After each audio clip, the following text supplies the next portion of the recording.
twin moons floated above the silver city of Valora, their light trembling on the wide river that cut through the alien capital. The night was silent except for the wind and the distant hum of floating ships. On the old bridge stood a group of tall, pale-skinned aliens in royal robes. Their faces were cold, their eyes glowing faint blue. Between them sat a woman in a hovering chair, motionless from the waist down. Her name was Lyra Valen, youngest daughter of the High House of Valen. Lyra's silver hair fell across her face as she looked at her family. Her voice trembled. "Father, please, don't do this." The man in front, Lord Valen, did not look at her. His hands were tight behind his back.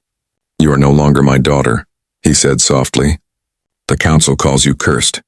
You bring shame to our bloodline. The people will never follow a broken heir." Her mother turned away, eyes wet but lips silent. Lyra's older brother stepped forward and pressed the controls on her hover chair. The chair lifted, humming weakly, moving toward the edge of the bridge. Lyra's eyes widened. "Brother, stop!" He didn't. His voice was cold. "Forgive me, sister. This is mercy." A gust of icy wind swept across the bridge. The chair tilted. The hum turned to a whine. Then a splash echoed through the dark valley as the chair and its passenger plunged into the black river below. The water was freezing. The shock hit her body like knives. Her lungs screamed for air. The current pulled her under again and again. She couldn't move her legs, couldn't fight. In her last moment of breath, she saw moonlight above the surface and whispered, "I didn't ask to be born like this." Far down the riverbank, Evan Reed, a human mechanic, was working on a small hoverbike beside his campfire. He lived outside the city walls where humans were not welcome inside alien districts. He heard the splash first. Loud, heavy, desperate. He stood up quickly. What was that? Through the darkness he saw ripples moving fast downstream. For a second, a faint blue light blinked under the surface. Alien tech sinking. Without thinking, he dropped his tools, tore off his jacket, and ran. The cold hit him the moment he dove in. The water stole his breath, but he kept swimming. Something brushed against his arm. Soft fabric, metallic frame. He reached deeper and pulled. His fingers locked around an arm. A woman's arm, glowing faint blue. He kicked upward with all his strength. When they broke the surface, he gasped, dragging her to the rocky shore. She was limp, her skin pale as moonlight, her eyes closed. "Hey, stay with me," he shouted, pressing on her chest. He tried CPR, counting under his breath, unsure if it would even work on her kind. After a few seconds that felt like hours, she coughed. Water spilled from her mouth, followed by a weak gasp. Her eyes opened, shimmering silver pupils focusing slowly on the human face above her. He smiled, shivering. "You're alive. You're safe." Her voice came out broken. Why did you save me?" "Because someone had to." The answer confused her. No human had ever spoken to her that way, with no fear, no hate, no interest in reward. Just warmth. He wrapped his coat around her shoulders. Her body trembled violently. "I need to get you somewhere warm," he said, lifting her carefully. She was light but fragile, her legs hanging still, useless. As he carried her toward his small hoverbike, lights flickered far above the bridge, alien guards scanning the river, searching for a body. Evan moved faster, hiding under the trees. Behind him, the water kept flowing, calm again, as if nothing had happened. But the night had changed forever. For the first time in centuries, a human had saved a noble of Valora. And for the first time in her life, Lyra felt what kindness truly was. The river that was meant to end her story had just started a new one. The cold night air burned against Evan's skin as he carried the alien woman through the misty forest. Every step splashed mud and water, but he didn't stop. Her body was cold as ice, her breathing weak and uneven. "Hold on," he whispered, tightening his grip. "You'll be fine, just stay awake." Lyra's eyelids fluttered. Her voice was soft and frightened. Where are you taking me?" "Somewhere safe," Evan said. "You fell in the river. You almost drowned." She looked confused.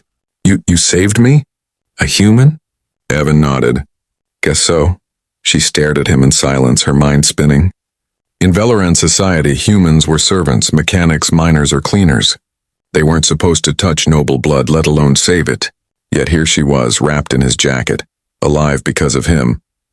Evan's small workshop stood hidden beneath a crumbling stone bridge. It wasn't much, just old metal walls, dim lamps, and scattered tools. But it was warm. He laid her on a narrow bed near the heater and covered her with a blanket. Steam rose from his wet clothes as he made a small fire. Then he knelt beside her and checked the faint pulse at her neck. Still alive, Lyra blinked slowly. Her skin had a faint glow under the firelight, soft blue veins shimmering beneath. She looked at the tools, the wires, the cracked walls. Such a different world from her golden palace. Evan noticed her staring. Not exactly royal comfort, he said with a small smile. But it's all I've got. Lyra's lips trembled. Why did you save me, human? You don't even know who I am. He looked at her for a long moment before answering. I didn't need to know. Someone was drowning. That's all. His simple words hit her harder than she expected. For the first time, she couldn't find a cold reply. Hours passed. Evan cleaned a wound on her shoulder with a warm cloth. She winced but didn't pull away. You're lucky I was nearby, he said. The river goes straight to the lower turbines. You'd have been gone in minutes. She turned her head slightly. Maybe that was their plan. He froze. There? Lyra closed her eyes. My family. The air between them grew heavy. Evan leaned back slowly. They threw you in? She nodded weakly. They said I was a curse. My body doesn't work like theirs anymore. They said I make the house look weak. Evan clenched his jaw. So they tried to erase you? She whispered yes. The fire popped quietly. For a while, neither of them spoke. Then Evan said softly, You don't deserve that. No one does. Her silver eyes met his. There was no pity there, just calm strength. It made her chest ache in a strange way. Outside, wind howled through the valley. The sky flickered with lightning far in the distance. Lyra tried to sit up, but her body refused. Frustration filled her face. I can't even move, she said bitterly. My legs, they're useless. Evan stood and grabbed a small machine part from the table, a mechanical limb joint he had been working on earlier. He spun it in his hands. Maybe not forever, he said. Machines can do what flesh can't. You just need someone stubborn enough to fix it. She frowned. You're saying you can fix me? I can try, he said with a grin. I fix ships, bikes, robots. You can't be that different. Her mouth curved in the faintest smile, the first one in years. Later that night, as she drifted into uneasy sleep, Evan sat near the fire, watching the rain slide down the windows. He knew what would happen if the alien patrols found her here. Harboring a noble, especially one the council declared dead, was treason. But when he'd pulled her from the river, something inside him had changed. He couldn't explain it. Maybe it was her eyes. Maybe it was the way she had begged for life without pride. Or maybe he was just tired of watching this world decide who deserved to live. He whispered to himself, You'll be safe here, I promise.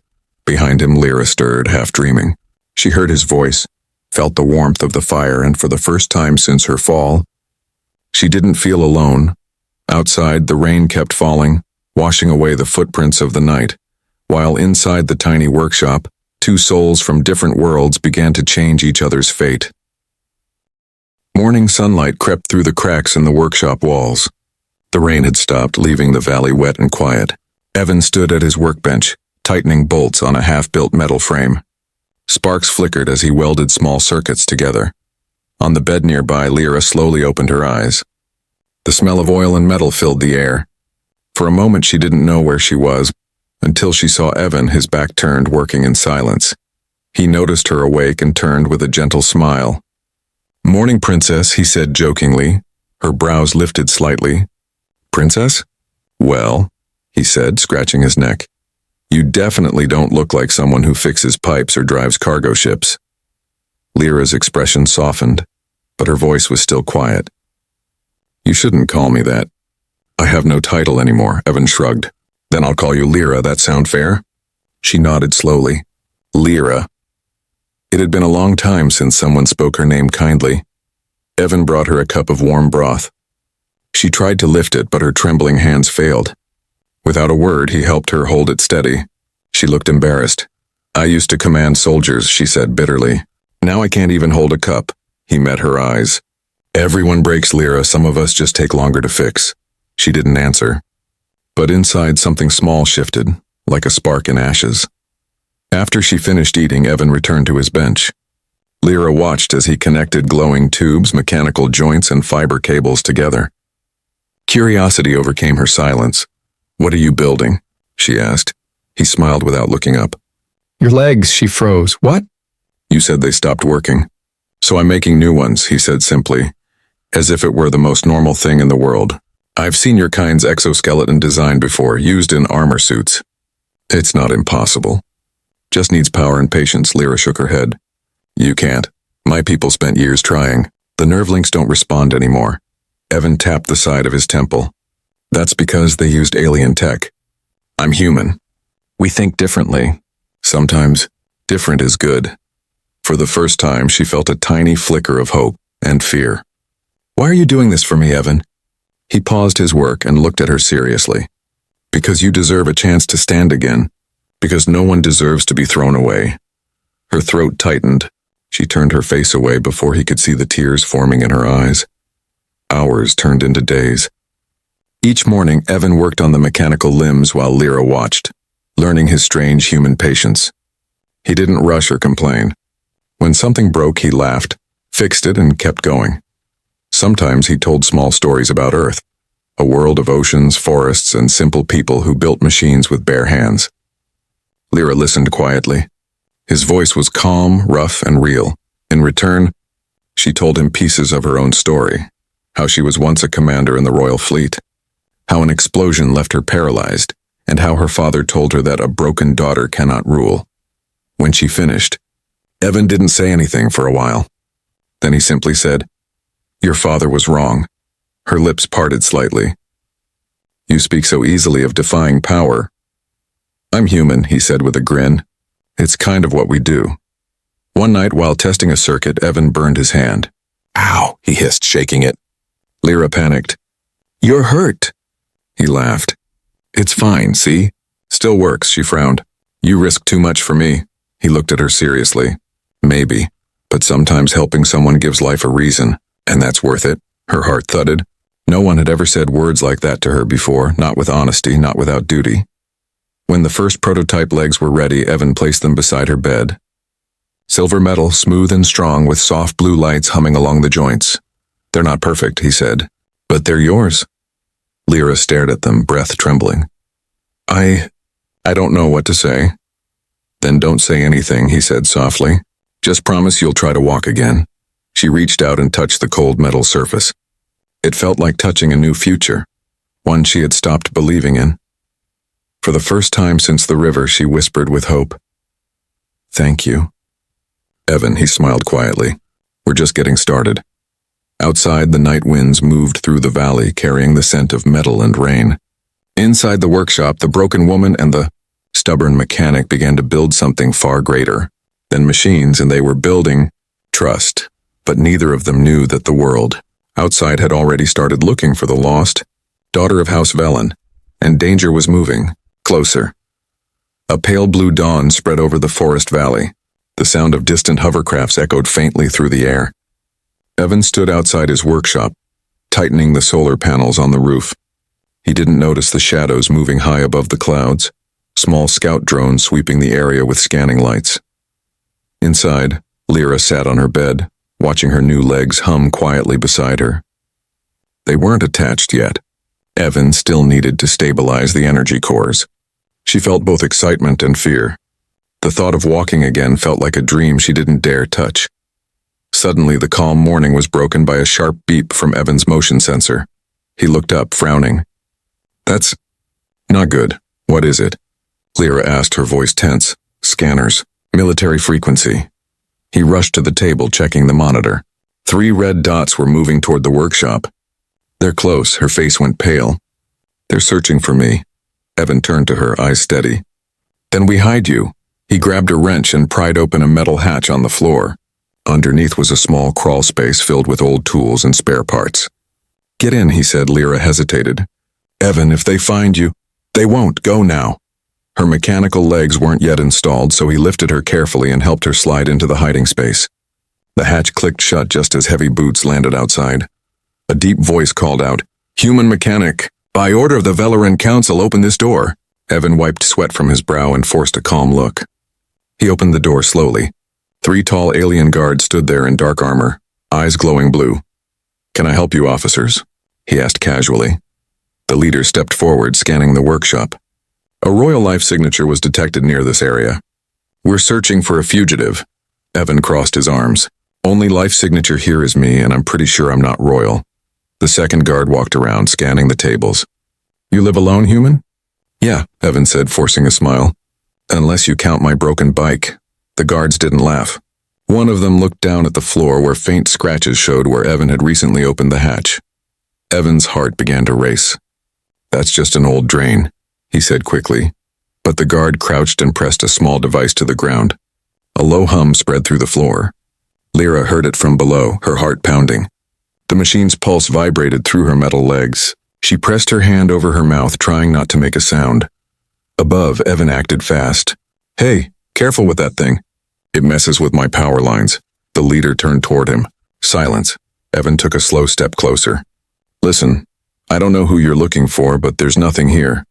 You can waste your time scanning dirt, or you can check the next sector. The leader's cold eyes met his. For a long moment, nobody moved. The room was filled only with the hum of machines and the faint crackle of the fire. Then finally, the leader lowered his scanner. Fine. But if we find out you're hiding someone, human, your kind will pay for it, Evan forced a grin. Appreciate the warning. The guards turned and left, their boots thudding across the ground. A few seconds later, the sound of their hovercrafts faded into the distance. Evan exhaled, his body shaking from the tension. He knelt and opened the hatch. Lyra looked up, pale and trembling. They're gone, he whispered. She slowly climbed out with his help, breathing fast. You could have died for me, he smiled faintly. Wouldn't be the first bad decision I've made. She looked at him for a long moment, then said quietly, You risk everything, and I don't even know why. Because I can't stand watching good people get hunted, he said simply. Her voice cracked. But I'm not good, Evan. My family hurt others. My empire enslaved yours. He met her eyes firmly. You're not your empire. Lyra looked down, silent, her hands trembling. For the first time in her life, someone saw her not as royalty or a burden, but as a person. Outside, a small drone still hovered high above the valley, its red eye blinking as it sent data back to the capital. The guards hadn't found her. But now the council knew the signal came from this place. In the coming days, both Lyra and Evan would learn that saving a life sometimes means starting a war. Thunder rolled over the valley that night. The sky glowed with electric light and rain poured down like sheets of silver fire. Evan worked fast, sealing the side panels of his old hovercraft. Sparks hissed each time he welded. Inside the workshop, Lyra sat near the bed, trembling as her new mechanical legs rested beside her, shining silver with faint blue lines pulsing through them. How bad is it? She asked. Evan didn't look up. Bad. Those guards will be back. They'll bring drones next time. Once they trace my power grid, they'll burn this place down. Lyra's hands clenched. Then we should go. He finally turned, wiping sweat from his forehead. You sure you can handle travel? You haven't even walked yet. Her voice was steady. If I stay, you die because of me. I'd rather try. Evan nodded slowly. Then we moved tonight. The rain grew heavier. The sound of thunder mixed with the distant hum of engines in the sky. The alien patrols were spreading out, scanning the ground with blue light. Evan knelt beside her, connecting cables to her legs. The metal plates clicked softly as he tightened each joint. Okay, he said quietly. Let's see if these work. He pressed a small switch. The lights along the legs glowed brighter. Lyra gasped as energy flowed through her, a strange tingling warmth spreading from her hips down to her toes. I can feel, she whispered. I can feel them. Good, Evan said with a grin. Now try to stand. She hesitated, then placed her hands on the edge of the bed and pushed. The first attempt failed. She almost fell. He caught her quickly. Easy, he said. One step at a time. Lyra closed her eyes, took a deep breath, and tried again. This time her new legs responded. Metal knees bent and straightened, holding her weight. She was standing, trembling, but standing. Evan smiled softly. Told you. Machines don't lie. Lyra looked down, her eyes shining with disbelief and tears. I'm walking. For a moment she forgot the storm, the fear, everything. She took one careful step, then another. Her movements were slow but graceful. Evan laughed quietly. You're doing it, Lyra. But their joy didn't last long. A loud explosion shook the ground outside. The workshop door rattled. Evan rushed to the window. Blue light beams cut through the rain. Dozens of drones were descending from the sky. "They found us," he shouted. Lyra's face went pale. "We have to go now." Evan grabbed his backpack and slammed a lever on the wall. The back door of the workshop opened, revealing the old hovercraft waiting in the mud. He helped her climb in, sealing the hatch as another blast hit the roof. The engines roared to life, sputtering under the storm's fury. Evan gripped the controls tightly. "Hold on." The craft lifted shakily, then shot forward into the darkness. Lightning flashed all around them. The storm winds slammed against the hull, and water splashed over the windows. Behind them, the workshop exploded. A bright blue fireball swallowed the place that had been their home. Lyra turned, watching through the glass. "Everything you built." Evan's jaw tightened. "Doesn't matter. You're alive." She looked at him with a mix of sadness and awe. "You lost everything for me, why?" He didn't take his eyes off the storm. "Because I couldn't stand by and watch you drown again." Her chest tightened at his words. She wanted to speak, but her throat wouldn't move. As they flew higher, a bolt of lightning struck near the hull, shaking the craft. Warning lights flashed red. The engine sputtered. "Come on," Evan muttered, fighting the controls. Lyra reached out, grabbing the stabilizer panel. "Divert power from the lower thrusters. I can link it through my suit." "You'll overload it!" "I've done worse." Blue light flashed from her hands as she connected her body's energy core into the ship's power lines. For a moment, the entire cockpit glowed with alien energy. The engine stabilized. The craft leveled out, slicing through the clouds. Evan stared at her in disbelief. What did you just do?" She gave a faint smile. "The paralysis came from saving my people once. During a reactor blast, I absorbed all the energy myself. That's how I lost my legs." He looked at her with quiet respect. "You saved them. And they threw you away?" She turned her gaze to the storm outside. "They feared what they didn't understand. But you didn't." Silence filled the cockpit, broken only by the steady hum of the engines. The hovercraft broke through the top of the storm. Above the clouds, the stars shone clear and bright. Lyra looked out the window, her eyes reflecting starlight. "For the first time," she whispered, "the sky feels free." Evan smiled tiredly. "Then that's where we'll stay, until the world below learns what it threw away." Below them, the storm raged on, washing the past away. Above it, two souls from different worlds flew toward a future neither had planned. Bound by one simple truth, sometimes saving someone means saving yourself.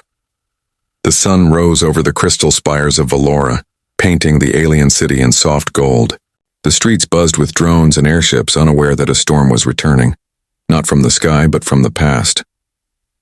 Far beyond the city walls, a damaged hovercraft landed in the shadow of an old canyon. The engines hissed, then fell silent. Evan climbed out, scanning the horizon. Beside him, Lyra stepped down on her mechanical legs, no longer trembling, no longer afraid. Her new limbs gleamed in the morning light, humming softly with each step. She wore a dark cloak, the hood hiding her face, but beneath it her eyes burned with purpose. "Are you sure about this?" Evan asked quietly. "Yes," she said. "I've hidden long enough. They threw me into that river to silence me. Today I speak." Evan nodded, handing her a small pulse pistol. "Then let's make sure you live to finish that speech." She smiled faintly. "You really think they'll let me walk into the palace?" He grinned. "They won't let you. You'll make them." They moved through the lower tunnels beneath the city, ancient metal corridors once used for supply routes. The air was cold and damp, filled with echoes of forgotten machines. As they reached the upper sector, Lyra stopped. Above them stood the Velaran Council Hall, a towering structure of glass and silver. On its balcony, her father's banner still waved. Evan looked at her. "You ready?" She took a deep breath. Ready to walk again, in every way. Inside the hall, the council was in session. Her father, Lord Valen, sat at the center, surrounded by nobles and guards. They spoke of new laws, new power, pretending the scandal of their dead daughter never happened. Then, the great doors burst open. Every head turned. There she stood, cloak dripping with rain, metal legs glinting under the pale light. Her hood fell back, revealing her face. Gasps filled the hall. "Lyra? Impossible!" She was dead. Lord Velen rose slowly from his seat, eyes wide in shock. You cannot be here." "I am," she said calmly, stepping forward. Each step echoed through the chamber, the rhythmic clink of steel on marble. You tried to erase me, Father, but you failed. Guards raised their weapons. Evan stepped in front of her, blaster aimed. Don't, stand down, Lord Valen barked, but his voice trembled. Lyra's eyes swept over the council. You called me cursed because I could no longer walk. You said a broken daughter could not rule. But look at me now. You tried to drown my voice, and yet it still speaks. Her mechanical legs pulsed brighter as she raised her hands. I gave my body to save our people when the reactor exploded. I bled for Valora while you hid behind walls. And this is how you repaid me, by throwing me into the river. The hall was silent except for the hum of her legs. Several guards lowered their weapons. Even some council members looked away ashamed. Lyra continued, her voice steady and strong. The curse was never my body. It was your pride, Lord Valen's voice cracked. You don't understand. No, Father, she interrupted. You never did. Evan took a step closer, whispering, You've got them listening. Lyra nodded and turned back to the council. This human beside me, he saved me when no one else would. He built me new legs when your empire said I was beyond repair. You call his kind weak. Yet his courage shamed us all. Evan tried to look down modestly, but the hall was already murmuring. One of the younger nobles stood and bowed. Princess, forgive us. We were told lies. Another guard dropped his weapon and knelt. Then another. Lyra's father stared in disbelief as his power slipped away. Finally, she said softly but firmly, Valora doesn't need rulers who destroy what they fear. It needs hearts that can heal what they broke. By sunset, word spread through the capital. The lost princess had returned, walking on mechanical legs forged by a human. The council was dissolved. Lord Valen vanished into exile. Lyra was named ambassador of unity between humans and Velerans, the bridge her father once tried to burn. That evening, as the twin moons rose again, she stood with Evan on the same balcony where she once watched the stars as a child. You did it, Evan said quietly. She smiled. We did it. The wind carried her hair across her face, the silver strands glowing in the moonlight. I thought I was broken forever, she whispered. But maybe being broken just means you're ready to be rebuilt stronger. Evan nodded. You're living proof. Down below, lights shimmered on the river, the same river that had tried to claim her life. Tomorrow, she would visit it again. But tonight she allowed herself to breathe. The paralyzed princess had risen, not as a victim, not as a ghost, but as a symbol. And beside her stood the human who had jumped into the dark and pulled hope back into the world. The twin moons hung low above Valora, their silver light rippling over the quiet river. The same river that once swallowed Lyra Velen, the same water that nearly ended her life. Now, it flowed calm and gentle, as if time itself had forgiven it. Standing on the old stone bridge, Lyra gazed down at the water. Her reflection shimmered, half metal, half flesh, half memory. The night breeze brushed her hair, carrying whispers of the city far behind her. Beside her stood Evan, hands resting on the railing, his jacket worn from travel, his eyes soft. So this is where it happened, he said quietly. Lyra nodded. Yes, I remember the cold, the sound of the water. The last thing I saw was the moon. She looked at him and smiled faintly. Then I saw you. Evan chuckled softly. Lucky timing, I guess. No, she said. Fate. The river glowed faint blue under the alien moons. Downstream, the city lights twinkled like stars fallen to the ground. For the first time, Valora and the human quarter were both lit, together. Since the council fell, Lyra had become the voice of unity. Humans and Velerans worked side by side now, rebuilding bridges both literal and unseen. But tonight wasn't about politics. It was about peace, the quiet kind that comes after chaos. She knelt by the railing, holding a small silver flower in her hand. In my world, we honor the past by giving it back to the river. She placed the flower on the surface. It floated away slowly, spinning in the moonlight.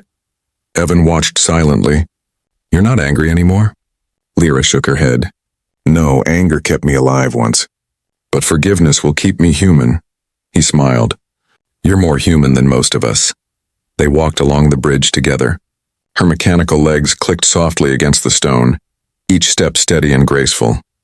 Do they hurt? Evan asked, glancing down. Sometimes, she said, But pain reminds me I'm still here. He nodded, understanding more than words could say. For a while, neither spoke. Only the wind and the sound of the river filled the silence. Then Lyra turned to him with gentle eyes. Evan, do you ever regret saving me? He stopped walking. Never. Even after all this? The danger, the war, losing your home? He smiled slightly. Homes can be rebuilt. But moments like that, jumping into the river for someone who's drowning, that's what life's for. You gave me purpose, Lyra. She looked down, her throat tight. And you gave me my legs, my life, my voice. Their eyes met. A quiet understanding between two souls from opposite worlds who had found the same truth. The wind grew colder. Lyra leaned on the railing, her gaze fixed on the horizon. Do you think they'll ever truly accept each other? Humans and Velerans? Evan thought for a moment.